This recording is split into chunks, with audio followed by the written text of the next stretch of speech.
Hello friends, कैसे हैं आप सब लोग। तो फ्रेंड्स, कल हमने जो क्लास की थी उस क्लास में लास्ट में आकर के आवाज जो है कट हो गई है। तो हम कल की क्लास का जो बचा हुआ था जिसमें आवाज नहीं आ रही थी, पहले उसको कंप्लीट करेंगे, फिर आगे जो है यूनिट डिजिट चैप्टर को स्टार्ट करेंगे। ठीक है, तो आइए देख लेते हैं। पहले हमें कल वाला जो क्वेश्चन था कि 180 का गुणनखंड कितने होंगे, मतलब ये हमें बताना है। तो सबसे पहले हम इसका क्या करेंगे, अभाज्य गुणनखंड करेंगे।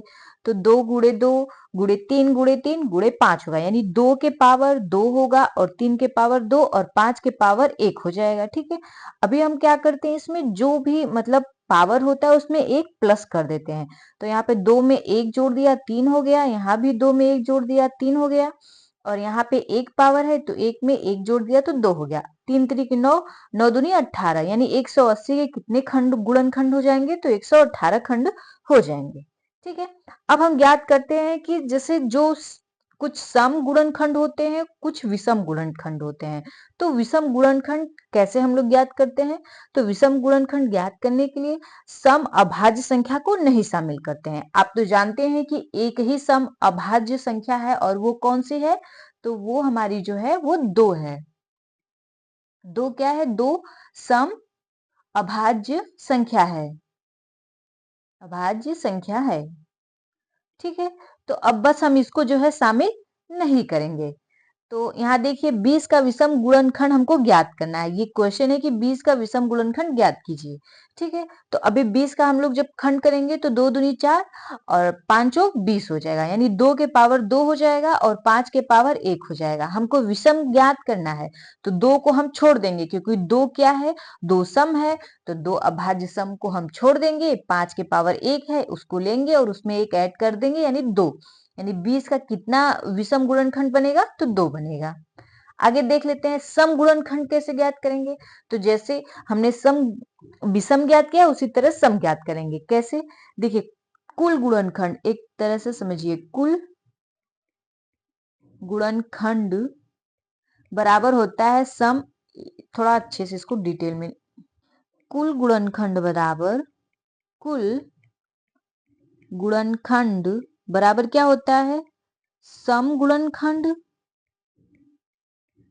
सम गुणनखंड प्लस विषम गुणनखंड, गुणनखंड।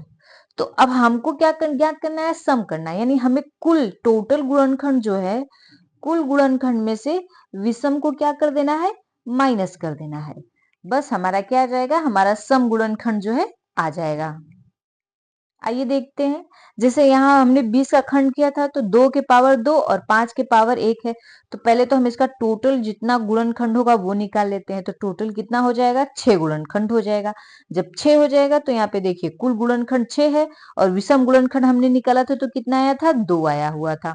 तो बस 6 में से 2 माइनस करेंगे, 4 बचेगा, यानी 4 हमारा क्या हो जाएगा, इवन गुणनखंड हो जाएगा, सम गुणनखंड हो जाएगा। अब आगे देख लेते हैं अभाज्य गुणनखंड ज्ञात करना।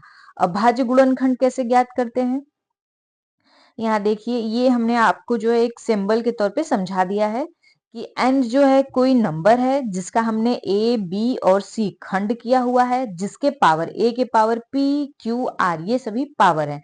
तो हमने क्या किया, n equal to p plus Q plus r। इसमें अभाज्य गुणनखंड ज्ञात करने के लिए हम उसमें जो है एक नहीं जोड़ेंगे। जैसे इससे पहले हम लोग देखिए यहाँ पे 1 जोड़ रहे थे ना, 2 पावर 2 है लेकिन फिर भी यहाँ हमने एक ऐड किया, यहाँ पावर 1 है फिर भी एक ऐड किया।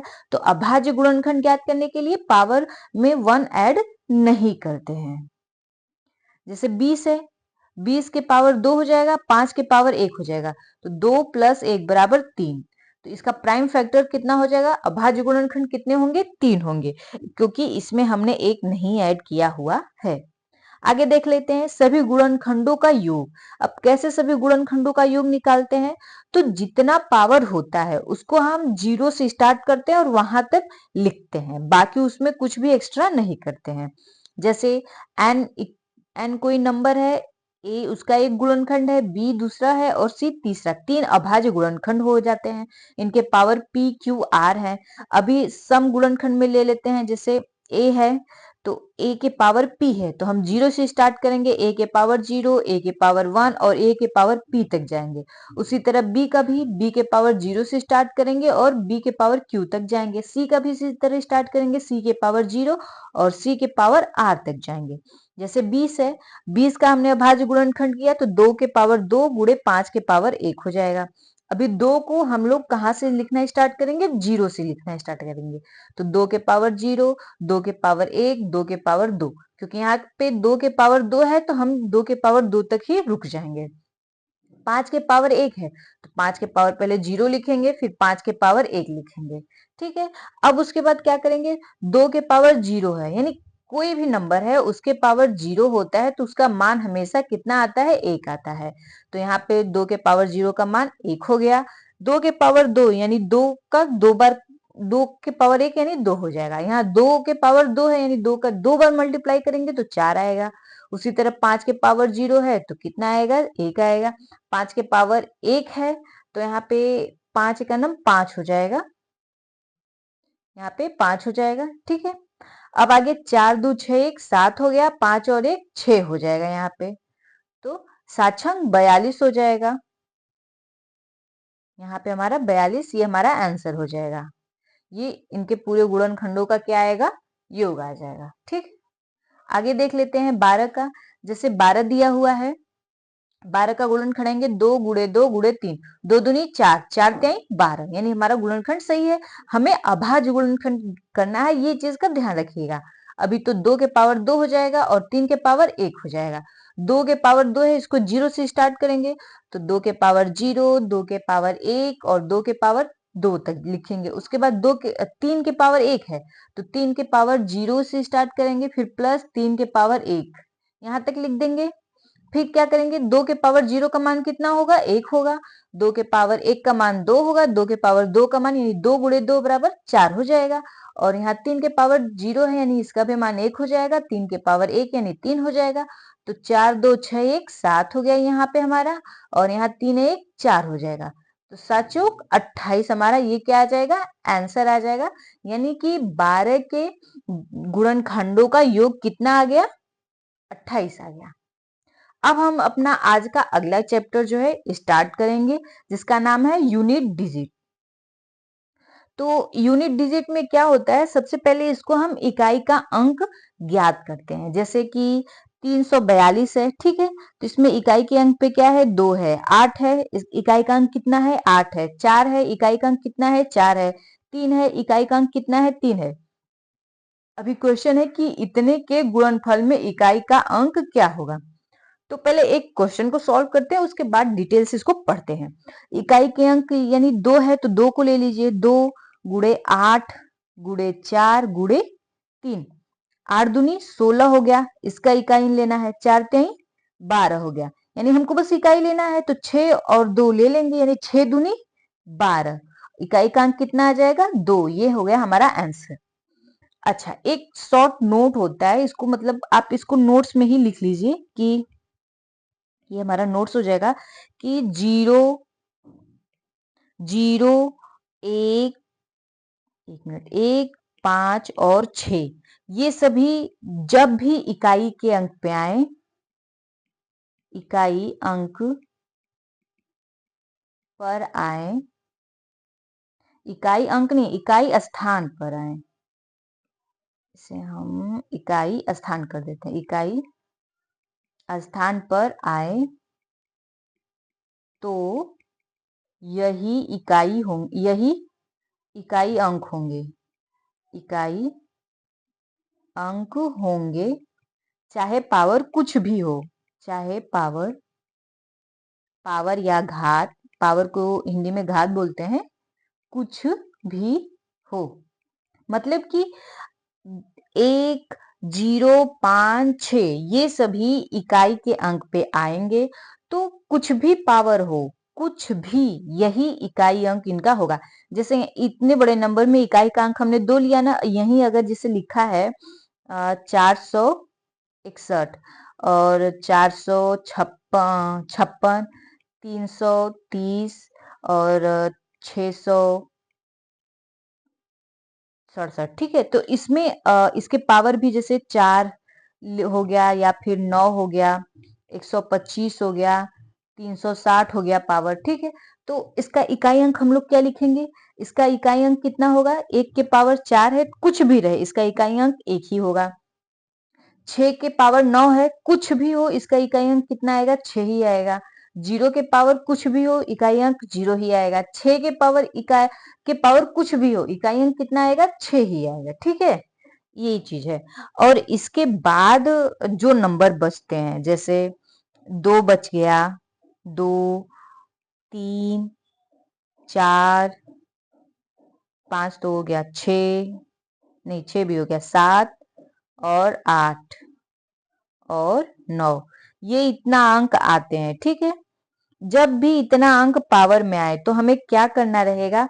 हमें बस इतना करना है कि इसको ये ना 4 टर्म्स के बाद 5वें टर्म्स में रिपीट होने लगेंगे। मतलब 4 बार आने के बाद दोबारा दोबारा आने लगेंगे। अब कैसे आने लगेंगे? रुकिए हम आपको दिखाते हैं। देखिए जैसे यहाँ हम लोग 2 का ले लेते हैं, ठीक है। थोड़ा सा स्पेस कम पड़ रहा है, हम लोग इधर देख लेते हैं इस चीज को। 2 है, 2 के 2 के पावर 1 करेंगे तो कितना आएगा? 2।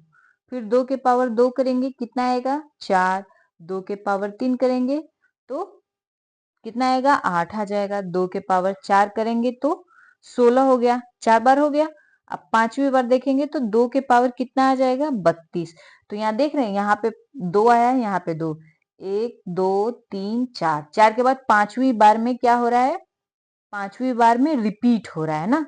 तो उसी तरह सब रिपीट होते जाएंगे। अभी हम लोग देख लेते हैं आगे। जब ये रिपीट होते जाएंगे, कुछ नोट मतलब इंपॉर्टेंट पॉइंट है जिसको हम लोग नोट कर लेते हैं, ठीक। पहला पॉइंट तो हो गया हमारा, जो पहला पॉइंट हमने लिखवाया था वो तो क्लियर है, ये वाला। अभी दूसरा पॉइंट ले लेते हैं, जैसे कि 4 और 9 के लिए। 4 और 9 के लिए ले लेते हैं कि इन दोनों के पावर में जब, जैसे 4 है, यूनिट डिजिट पे अगर 4 है, यूनिट डिजिट 4 या 9 है, तो हम लोग क्या करें? 1 मिनट, हाँ, इसको एक टेबल की तरह कर लेंगे ना तो ज्यादा अच्छा रहेगा। यहाँ पे ऑड हो जाएगा और कब इवन आएगा? अगर यूनिट डिजिट 4 है और पावर कोई इवन नंबर आता है, पहले ऑड है तो ऑड नंबर, अगर पावर ऑड आता है, ठीक, तो क्या हो जाएगा? पावर अगर ऑड आता है तो खुद ये 4 ही रहेगा, ठीक। लेकिन अगर पावर इवन आता है तो कितना हो जाएगा? 6 हो जाएगा। उसी तरह 9 है, 9 के पावर जब भी कोई ऑड नंबर आएगा तो क्या हो जाएगा? 9 ही रहेगा। हाँ, 9 ही रहेगा। और 9 के पावर कोई इवन आ जाएगा तो क्या हो जाएगा? 1 हो जाएगा। जैसे अब इसको समझने के लिए हम लोग देख लेते हैं। 4 है, 4 के पावर 2 है, 4 के पावर 2 है, यानी 2 क्या है? सम है, इवन नंबर है। तो 4 चौक कितना हो जाएगा? 16। तो यूनिट डिजिट कितना आ गई? 6 आ गई ना यहाँ पे। 1 मिनट, इसका कलर चेंज कर देते हैं। यूनिट डिजिट इसकी कितनी आ गई? 6 आ गई। उसी तरह आगे ले लेते हैं हम लोग इसको। जब नहीं, आगे देख लेते हैं। जब इवन तो हो गया, जब ऑड रहेगा तो ऑड में 3 ही लेते हैं। तो 4 चौक का 16 होता है, 16 चौक का 64। ये देख रहे हैं, 64 आ गया। यानी यहाँ पे कितना आ गया? 4।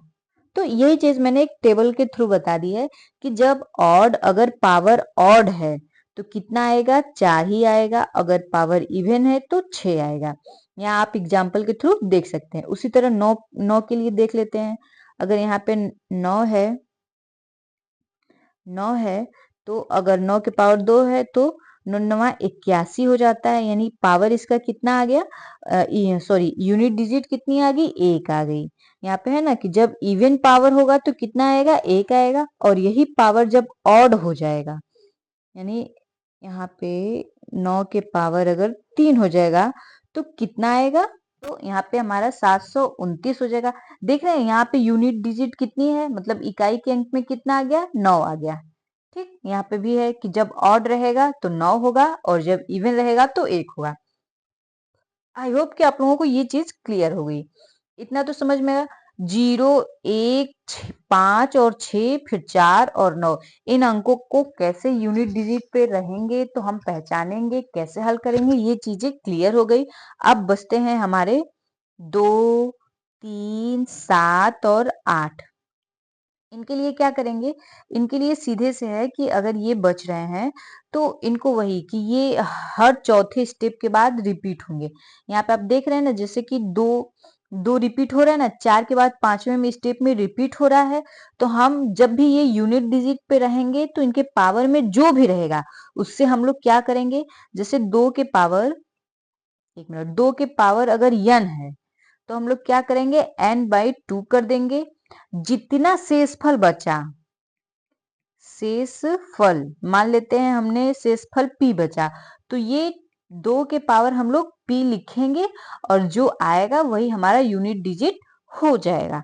लेकिन अगर शेषफल नहीं बचता है, पूरा कट जाता है, 2 के पावर n है और इसको डिवाइड करने पे n/2 करने पे कोई शेषफल नहीं बचता है, कोई शेषफल नहीं, शेषफल नहीं, तो 2 के पावर कितना लिखेंगे, 2 के पावर 4 लिखेंगे। इसको जो है हल करेंगे और जितना यूनिट डिजिट आएगा वही होगा। ये नियम सिर्फ 2 पे नहीं रहेगा, ये नियम 3 पे भी रहेगा, 7 पे भी रहेगा और 8 पे भी रहेगा। 3, 7, 8 इन सभी पे सेम नियम चलेगा। ठीक है, आई होप कि आपको ये सारी चीजें क्लियर हो गई होंगी। तो अब हम लोग क्वेश्चन पे आते हैं। पहला क्वेश्चन है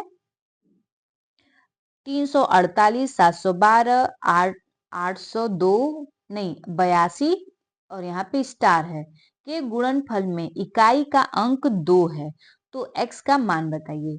इसमें क्या किया है कि इसमें हमको जो इकाई का अंक बताना है वो पहले ही बता दिया है और स्टार की जगह क्या होगा ये हमसे पूछ रहा है। तो देखिए इकाई का अंक यहाँ पे 8 है, एक मिनट ये थोड़ा ज्यादा ही बड़ा, हाँ इकाई का अंक यहाँ पे 8 है, तो हम नेक्स्ट लेंगे। नेक्स्ट कितना इकाई का अंक है, इसमें 2 है, इसमें स्टार है। ठीक, मान लेते हैं ये हमारा स्टार हो गया, तो 8 दूनी 16 हो गया गुणे स्टार, और यहाँ पे इकाई का अंक कितना है, 2 दिया हुआ है, तो 16, यानी हमें 6 में किसका मल्टीप्लाई करें कि यहाँ पे 2 आ जाए, तो 6 दूनी 12, 2 का मल्टीप्लाई करेंगे। 6 में अगर हम 2 का मल्टीप्लाई करेंगे तो 6 दूनी 12 आएगा और 12 में इकाई का अंक देखिए कितना है, 2 है, तो यहाँ इसका मान कितना हो जाएगा, इसका मान जो होगा स्टार की जगह क्या लिखेंगे, तो स्टार की जगह 2 लिखेंगे। ठीक है, ये चीज क्लियर हो गई कि स्टार की जगह हम लोग क्या लिखेंगे, 2। आगे देखते हैं, हमारा अगला क्वेश्चन है 3 के पावर 118, सॉरी 318 के पावर 82, 117 के पावर 63 गुणे 316 के पावर 58 में इकाई का अंक क्या होगा। इसमें हमें इकाई का अंक बताना है। तो देखिए यहाँ 8 है, 8 है, ठीक, तो और यहाँ पे 82 है, तो हमें सबसे पहले क्या करना है, इस 82 में 4 से भाग देंगे इसको, तो यहाँ पे 82 भागे 4 करेंगे तो कितनी बार, अब हमें यही देखना है कि शेषफल बचता है या नहीं बचता है, तो 4 दूनी 8 कट जाएगा, शेषफल 2 बचेगा। ठीक, गुणे 7 है, 7 के पावर कितना है, 63 है, जब इसको भाग देंगे तो कितनी बार जाएगा, इसको भी जब भाग देंगे तो भाग देने पे हमारा शेषफल जो है 3 बचेगा। ठीक है, तो हमने पावर 3 लिख दिया। आगे 6 है, अब देखिए यहाँ पे कितना है, 6 है, हमने पढ़ा था ना कि 0, एक मिनट कलर थोड़ा, हाँ, कि 0, 1, 5 और 6 जब भी आए इनके पावर कुछ भी हो तो यही यूनिट डिजिट में लिखे जाते हैं, तो यहाँ कितना हो जाएगा, यहाँ 6 हो जाएगा। ठीक, 6 हमने लिख दिया और बस यही इसका यूनिट डिजिट हो गया। अब इसका मल्टीप्लाई करेंगे तो कितना आएगा, अट्ठा 64 हो जाएगा, और 7 का करेंगे तो 343 क्यूब हो जाएगा 6 का। अब हमको 4 त्याई 12, 12 छम 12 गुड़े 6। तो अब देखिए हमें सिर्फ 2 लेना है, 2 और 6, तो 6 दूनी 12 आ जाएगा। एक को छोड़ देना है, सिर्फ हमको इकाई के अंक से मतलब है। तो 2 लेंगे और 6 लेंगे, 6 दूनी 12। इकाई का अंक कितना आएगा? इकाई अंक 2 आ जाएगा। ठीक, इसका आंसर 2 हो जाएगा। आगे देखते हैं अगला क्वेश्चन क्या है। 176 के पावर 11, 261 के पावर 13, 287 के पावर 7 में इकाई का अंक क्या होगा? अब हमको इसमें इकाई का अंक बताना है। देखिए 6 है, हमने पढ़ा था ना अभी कि कुछ 0, 1, 5 और 6 आने पे क्या होगा वही लिखा जाएगा। तो 6 हो गया इसका। यहाँ पे 1 है यानी सीधे 1 रहेगा, और यहाँ पे कितना है? यहाँ पे 7 है। जब 7 है तो इसको 4 से भाग देंगे, तो 4 से भाग देने पे कितना बचेगा? 3 शेष बचेगा। तो 7 के पावर 3 लिख देंगे।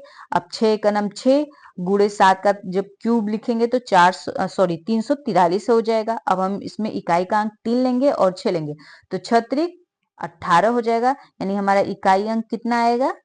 इकाई अंक जो है 8 आएगा। ये हो जाएगा हमारा आंसर। आगे देखते हैं अगला क्वेश्चन क्या है। अगला क्वेश्चन है 2464 के पावर 1793 गुड़े 615 के पावर 317, 131 के पावर 491 का इकाई अंक क्या होगा? अब देखिए ये कितना है? ये 4 है, और 4 के पावर कितना है? 1793 है। इसको अगर ये छोटा अंक रहता तो हम इवन और आड वाली सिस्टम से इसको कर सकते थे, लेकिन काफी बड़ा है तो हम इसको डायरेक्ट 4 से भाग दे देते हैं। तो सिर्फ ये दो लास्ट के 2 अंक लेंगे और इसको 4 से भाग देंगे। जब 4 से भाग देंगे तो एक बार जाएगा और शेष 1 बचेगा। फिर 13 से भाग देंगे तो कितना? 1 शेष बचेगा, यानी 4 के पावर कितना होगा? 1 होगा। गुड़े 5 है। अब देखिए 5 और 5 के पावर कुछ भी हो कितना आएगा? 5 ही आएगा। और गुड़े 1 के पावर कुछ भी हो कितना आएगा? 1 आएगा। एक और नोट लिख लीजिए इसको यहाँ पे, ये नोट कि 5 से 5 गुड़े कोई भी सम संख्या हो, कोई भी सम संख्या, जब 5 से किसी भी सम संख्या को मल्टीप्लाई करेंगे तो कितना इकाई का अंक कितना आएगा? इकाई अंक जो है वो 0 ही आएगा हमेशा। तो 5 और 4, पांचों को 20 हो जाएगा। देख ही रहे हैं 20, इकाई अंक कितना आ गया? 2 आ गया। ठीक है, तो ये चीज मतलब एकदम दिमाग में फिक्स कर लीजिए कि कहीं भी 5 दिख जाए और इवन कोई भी नंबर दिख जाए तो उसका यूनिट डिजिट जो भी होगा, इकाई का अंक जो भी होगा वो 0 ही होगा। आगे देखते हैं अगला क्वेश्चन। अगला क्वेश्चन है 134 के पावर 372 प्लस 124 के पावर 373 के योग में इकाई का अंक क्या होगा? अब देखिए ये 2 अंक हम ले लेते हैं, ठीक है, और यहाँ भी 2 अंक लेते हैं। अब इसको जब इसको 4 से डिवाइड करेंगे तो कितनी बार जाएगा? 4 से डिवाइड करने पे ये हमारा इसमें शेषफल बच जाएगा। जब इसको डिवाइड कर लेंगे तो पहले तो 4 लिखेंगे और शेषफल हमारा जो 4 बचा, 4 लिख लेते हैं। ठीक, ये प्लस का साइन हो गया और यहाँ पे भी 4 है। अब यहाँ कितना शेषफल बच जाएगा? यहाँ पे जब शेषफल हमारा 1 बचेगा। अब देखिए 4 है तो इसको 4 चौका 16 हो जाएगा। एक आसान वे में हम इसको करते हैं, तो 4 के पावर 4 है यानी 4 चौका 16 गुड़े 16। अब प्लस यहाँ पे 4, तो 16 में 6 को ले लेंगे तो 36 हो जाएगा। प्लस 4 यानी 6 और 4 कितना आ जाएगा हमारा? 6 4 10 हो जाएगा। तो इकाई का अंक कितना आ गया? 0। इकाई अंक 0, ये हो गया हमारा आंसर। ठीक, अब देख लेते हैं आगे का क्वेश्चन। 2 के पावर 3 के पावर 4 गुड़े 3 के पावर 4 के पावर 5 गुड़े 4 के पावर 5 के पावर 6 गुड़े 5 के पावर 6 के पावर 7 गुड़े 6 के पावर 7 के पावर 8 और गुड़े 7 के पावर 8 के पावर 9 का इकाई अंक क्या होगा? अब यहाँ पे तो 5 है, 5 दिख रहा है। अब हम देख लेते हैं कोई इवन नंबर है या नहीं, तो इवन 2 है, 4 है, 6 है।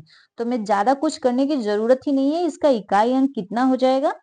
इकाई अंक इसका जो है वो 0 हो जाएगा, 0 हो जाएगा, ठीक है? आज की क्लास का ये आखिरी क्वेश्चन था। उम्मीद करते हैं कि आपको पूरा क्वेश्चन अच्छे से समझ में आ गया होगा। अगर कुछ नहीं समझ में आया होगा तो आप उसके लिए हमें कमेंट कर सकते हैं। वीडियो आपको अच्छी लगी होगी तो लाइक कर दीजिएगा, शेयर कर दीजिएगा और सब्सक्राइब भी कर लीजिएगा। थैंक यू दोस्तों।